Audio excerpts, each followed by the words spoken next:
თვითრება კობახიძე მანტია მოსხმული ვიხილოთ? იცით ამბიციები, იმიტომ რომ გახსოვთ აი როდესაც პარლამენტის თავმჯდომარეობიდან გაუშვეს, მაშინაც იყო ეს ვერსია, რომ მას უპირებდნენ სასამართლოში გაშვებას.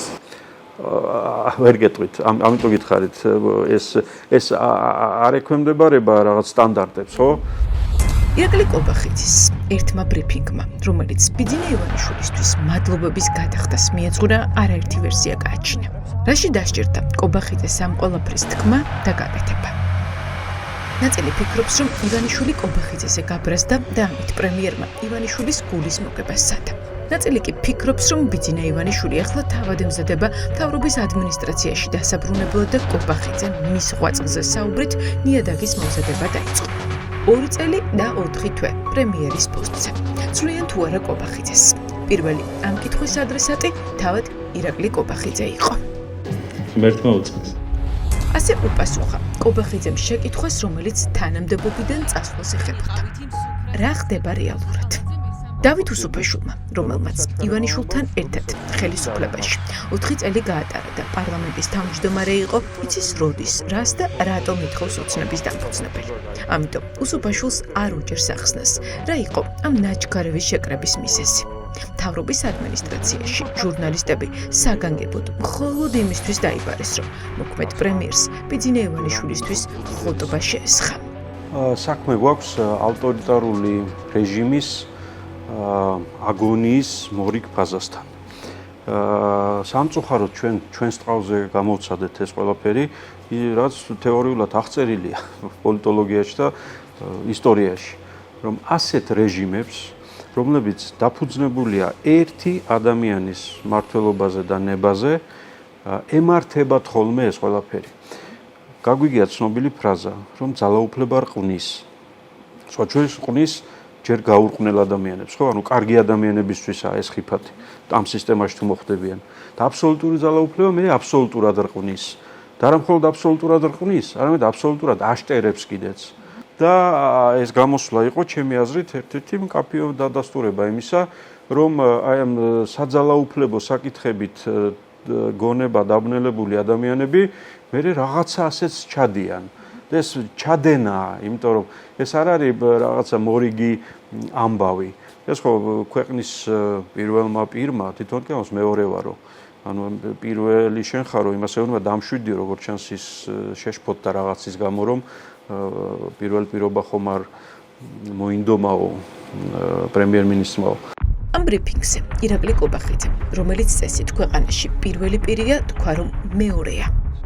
კობახიძე იურისტია, კონსტიტუციონალისტი, რაც იმას ნიშნავს, რომ გააზრებული აქვს, რა სამართლებრივი და პოლიტიკური შედეგი შეიძლება მოყვეს მის ამ განცხადებას.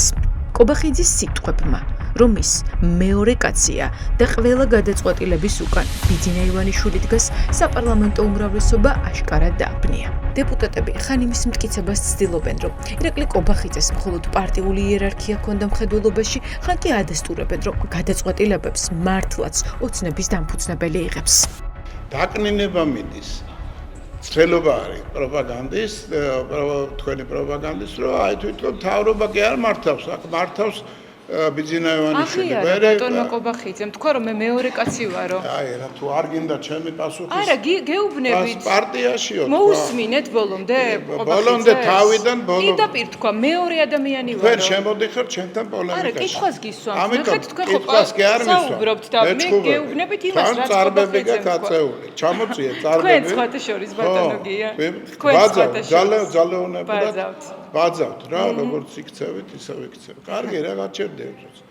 გეუბნებით, აქ არის რა აღიარა პარტიის იერარქიაში მეორე პოზიციაზე ვარ, სწორედ თქვა. მაგრამ იქვე დააყოლა, რომ რაც შეეხება მთავრობის მართვას, საერთოდ სამეურნეო ეკონომიკური სისტემის მართვას, ძალოვანი სტრუქტურები იქნება, კულტურის სფერო იქნება, ეს არის მთავრობის პრეროგატივა, იგი მართავს საკადრო პოლიტიკასაც აწარმოებს და ბიძინა ივანიშვილის დამსახურებები ამითი არანაირად არ კნინდება, მაგრამ ორი თემის დაპირისპირება ერთმანეთთან არის უსაფუძვლო. თავისთავად ახლა ერთად იღებენ გადაწყვეტილებებს. ამაზე ღიად საუბარი რატომ დაიწყო ხლა კობახიძე? არ ვიცი, ეს არავის ვერ დაგვიმალვია, რომ და გადაიცემოდა კიდევაც ტელევიზიით, როდესაც პოლიცსაბჭო იკრიბებოდა კონკრეტული რაღაც გადაწყვეტილების მისაღებად და ღიად საუბრობდით ამაზე. მან სხვა ფორმულირება თქვა. მან აღიარა, რომ ის პერიოდულად ურეკავს რჩევებისთვის ბატონ ივანიშვილს. მე მაინტერესებს. მე არ მომისმენია პირადად კობახიძე.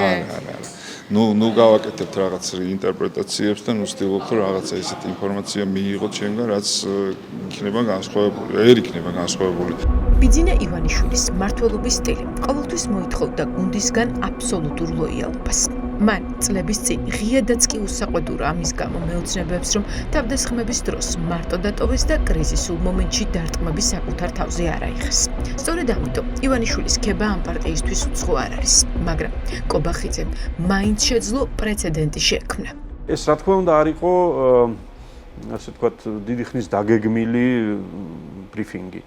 ეს იყო რაღაც მწვავე შიდა პრობლემაზე რეაქცია იმ პრობლემის ან ჩახშობა ან სხვა მიმართულებით გადატანა და ხო ალბათ თავის დაზღვევაც რაღაცეებზე.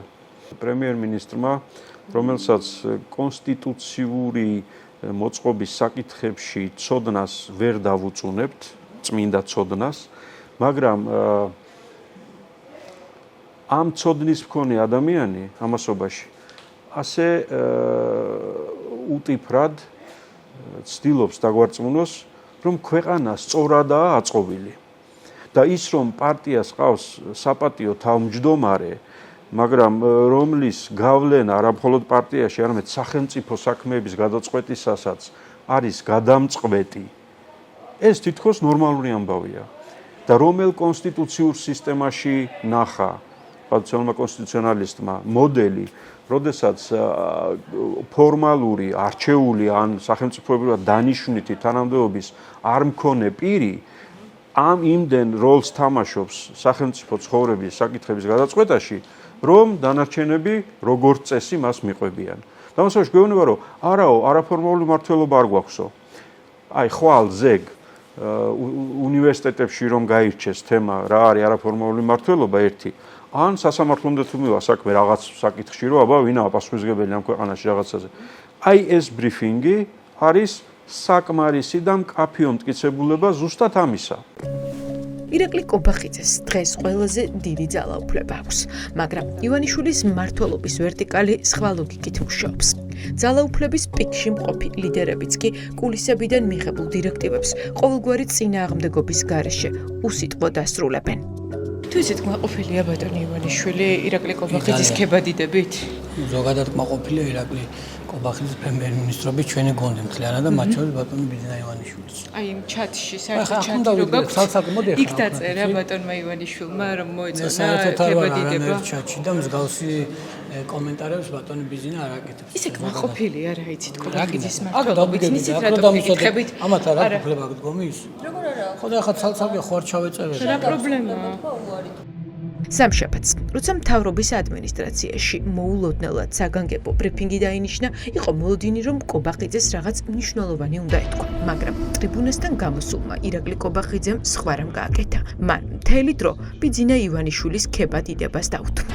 ოცნების საპარლამენტო გუნდში ანა ბუჩუკურს დიდი დრო არ გაუტარებია, თუმცა კარგად ესმის შიდა სამზარეულო და ის კულუარული მიზეზები, რაც მმართველ პარტიას მსგავსი საჯარო პერფორმანსებისკენ უბიძგებს. წინა საღამოს დებატებს მოყვა ხო ფაქტობრივად ეს ბრიფინგი ყოველ შემთხვევაში დროში ესე ემთხვევა და ლოგიკურად ესე მსჯელობთ, რომ წინა საღამოს დებატებში მან რაღაც ვერ შეასრულა, ფაქტია.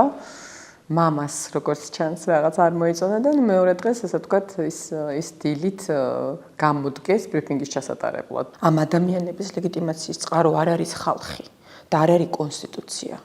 ირაკლი კობახიძის ლეგიტიმაციის წყარო არის ბიძინა ივანიშვილი. ამიტომ მათი ეს მორჩილება ერთგვარი მონური გამოვიყენებ ხეშ ტერმინს აქედან გამომდინარეობს. ამიტომ ამ ნაწილში კობახიძე ძალიან გულწრფელია, რომ მან მართლა არ იცის. დღეს დილას რო გაიღვიძა, დღეს საღამოს რისი თქმან გაკეთება მოუწევს, კობახიძემ არ იცის და ეს ბევრჯერ გვინახავს ჩვენ. კობახიძის ერთმა ბრიფინგმა გააჩინა კიდევ ერთი ვერსია. ხომ არ ამზადებს მოქმედი პრემიერი საზოგადოებრივ აზრს იმისთვის, რომ ივანიშვილი ოფიციალურად მესამედ ბრუნდება პრემიერ-მინისტრის პოსტზე. ივანიშვილის დაბრუნებაზე მინდა. პირველს არ ეწყინება. რა მაიძულა, როგორ ფიქრობთ ივანიშვილი? ხო, ქართული ხო გესმის. საგარეო წნეხია ფაქტორი. პირველად ხო არ ვსაუბრობთ მე და თქვენ. არა, ბატონო ირაკლი, ძალიან ბევრჯერ შევხვდი ვართ მე და თქვენ. მე არ მიცნობთ? ხო მიცნობთ. ყოველთვის პასუხობთ. არა, არ პასუხობ. რატოა პრობლემა, რომ იმ პასუხოთ. ბიძინა ივანიშვილი პოლიტიკაში დაბრუნებას, თანამდებობაზე დაბრუნებას განიხილავს? შემდეგში კითხვები რო გექნებათ, დადგებით და გიპასუხებთ. აქ რო დადგებით, მე გიპასუხებთ. პრემიერად გჭირდება. ცალკე არ ჩაგეწერებთ. როდესაც არაფორმალური მართლობა. როდესაც ადამიანი გაძლევთ ინტერვიუს, ყოველთვის თქვენ ტელევიზიაზე მაქვს საუბარი, აშუქებთ არასწორად. პირველად გხედავთ. გაითოთ და პირველად გწერთ. მინდა მოვისმინოთ. თქვენზე არა მაქვს საუბარი, თქვენ ხო ტევე პირველზე ემსახურებით. ტევე პირველზე მუშაობ, მე არა ვარ ღემსახურები. ხო, ტევე პირველზე ხო მუშაობ. თქვენ ბიძინა ივანიშვილს ემსახურებით ბატონო. თქვენ ტელევიზიაზე მაქვს საუბარი. ივანიშვილს ემსახურებით ბატონო ვარ, რა? ხო გაგეცით პასუხი. აი რა მაიძულა? თუ რა აიძულებს რომ გამოვიდეს პასუხი ხო გაგეცით. დილიდან მითხარით. არა, ვერ, ამაზე მე ვერ მოვისმინე და ამიტომ რა გამოვიკეთო, ვერ იგებ, თქვენ ჩემი პასუხები თქვენ არ დაგმაყოფილეთ. მითხარით რა ვერ გავიგება? როგორც თქვენ გინდათ ისე ვერ შევიცვლები. ჭარბადზედ მეტად ნერვიულობთ თქვენ და თქვენი ტელევიზია ასეთი ტიპის ამ ბრიფინგებზე, ამ გადაწყვეტილებებზე, იმიტომ რომ ბევრი რამე არის სხვა კითხვები დასასმელი ზოგადად სამინისტროებში, სფეროებში და ასე შემდგომ. მოახლოებული არჩევნები, შიდა კრიზისი თუ ამერიკის ფაქტორი. რა აიძულებს ბიძინა ივანიშვილს რომ იფიქროს დაბრუნებაზე? არა, ისე ამბობთ არც ერთი, არც მეორე, არც მესამე. მესამე ამერიკის ფაქტორი. ამით იგი პოლიტიკაში დაბრუნდა და საკმაოდ სერიოზულად, ინტენსიურად არის ჩართული გარკვეული საკითხების თაობაზე გადაწყვეტილებების მიღებაში, მათ შორის საგარეო კურსთან დაკავშირებით, მაგრამ ეს თემები უკვე დიდი ხანია შეთანხმებული, აქ გარკვეული ცვლილებები არ არის რაიმე მოსალოდნელი. არის ერთი თემა, რაც შეეხება კორუფციის გაზრდილ საფრთხეებს, ეს მისი განცხადებიდან გამომდინარეობდა და შედეგებსაც ხედავთ აი ამ მართულებაზე, რასაკვირველია, შეგვიძლია აქცენტი გავაკეთოთ. სად წავა კობახიძე? ისევ პარტიაში თუ მისთვის სხვა პოსტი მზადდება? გაჟღერდა ვერსია, რომ შესაძლოა კონსტიტუციონალისტი კობახიძე საკონსტიტუციო სასამართლოში ვიხილოთ. ჩვენ ყავს საკონსტიტუციო სასამართლოს ყოფილი თავმჯდომარე, რომელსაც თავის პროფესიულ საქმიანობაში პროფესიულ მწვერვალზე იმუშავა და ახლა მინისტრის მოადგილეა თუ არ ვცდები. ხო, ასეთ რამეს როგორც კი დაინახავს ჯანსაღი სახელმწიფოს მწოდნე ადამიანი, მაშინვე დიაგნოზს აკეთებს, რომ ხო აქ რაღაც თლად კარგად ვერ ქონია საქმე. იმიტომ რომ თუ ამ ადამიანს შეუძლია რომ ამ მთავრობის წევრის მოადგილედ იმუშაოს, თავის დროზე საკონსტიტუციო თავმჯდომარე რომ იყო, იქაც ვიღაცის მოადგილე იყო და არა უზენაესი განმსჯელი ამა თუ იმ საკითხის კონსტიტუციურობის და ასე შემდეგ. ეს ამაზე მეტყველებს. ხო, ახლა ამიტომ არის რომ დარღვეულია ჩვენთან ძალიან ბევრი ფუნდამენტური პრინციპი, ვინ რას აკეთებს, ვინ რა შეიძლება აკეთოს ხვალ. ის ვინც ივანიშვილის მუშაობის სტილი იცის, ხვდება რომ თუ კობახიძეს სასამართლოში გადაიყვანენ, ეს ივანიშვილის სტრატეგიული სვლა იქნება. ამით ქვეყნის არაფორმალური მმართველი ოპოზიციას წაართმევს მთავარ არგუმენტს. თითქოს პრემიერი პოლიტიკური წნეხის ან კრიტიკის გამო გადააყენა. ამის ნაცვლად ივანიშვილი სასამართლოში მიიღებს კიდევ ერთ დასაყრდენ ფიგურას. ადამიანს, ვისაც ნებისმიერი პოლიტიკური გადაწყვეტილების სამართლებრივ ჩარჩოში მოქცევა შეიძლება. ეს სისტემა მოქოქილია, დაქოქილია, სისტემას მართავს ვერტიკალი და მხოლოდ მისი პირადი რაღაცა გემოვნების და კომფორტის მიხედვით იცვლებიან ეს პაიკები, მოდი ესე ვთქვათ. თორე კობახიძე სად იქნება, პრემიერი იქნება თუ სადმე გადაინაცვლებს, ამით საქართველოს მოქალაქეს, აი ქუჩაში რო დადის რიგითი მოქალაქე, რო შრომობს, გადარჩენისთვის რო იბრძვის, შვილის წამლისთვის რო იბრძვის, ამ ხალხს რა შეიცვლება მათთვის? საკადრო კარუსელი ქართულ ოცნებაში დაიწყო. ივანიშვილს წინა ხაზზე მისთვის სანდო კადრები გადმოყავს. შაბათის ეთერი ჯერ კიდევ რამდენიმე კვირის წინ ამბობდა, რომ ივანიშვილი შინაგან საქმეთა სამინისტროში მის პირად მცველს უშვებს. ამ კვირაში გიორგი ბახუაშვილი დააწინაურეს და ის უკვე სულხან თამაზაშვილის მოადგილეა. ის არავის არ ენდობა და ამიტომ როგორც ჩანს, რაღაც არის ჩამოკრავს ხოლმე მის ცნობიერებაში, რომ ვინმე ზედმეტად ხომ არ მოძლიერდა, რომ მან ხიფათი შეუქმნას. და სხვა პრემიერებს როცვლიდა ხან UNICEF-ის დასკვნის გამო და ხან კიდევ სრულად ესეთი თემების გამო. ამიტომ არ გამოვრიცხავთ, რომ რაღაცით რომ მოვიდა მის ცნობიერებაში, რომ ხო ვიღაცა სახიფათოა უკვე და გასაწევია. შესაძლოა ბოლო საკადრო ცვლილებები მძალოვნებში ამასვე უკავშირდებოდეს ბოლო თვეების განმავლობაში. ცვლილებებს, მოსალოდნელს თუ დაგეგმილს, ქართული ოცნება წინასწარ არასდროს ატესტურებს. კითხვებზე პასუხი ყოველთვის არაა. არა და ის არა, რამდენიმე კვირაში დასტურით იცვლება.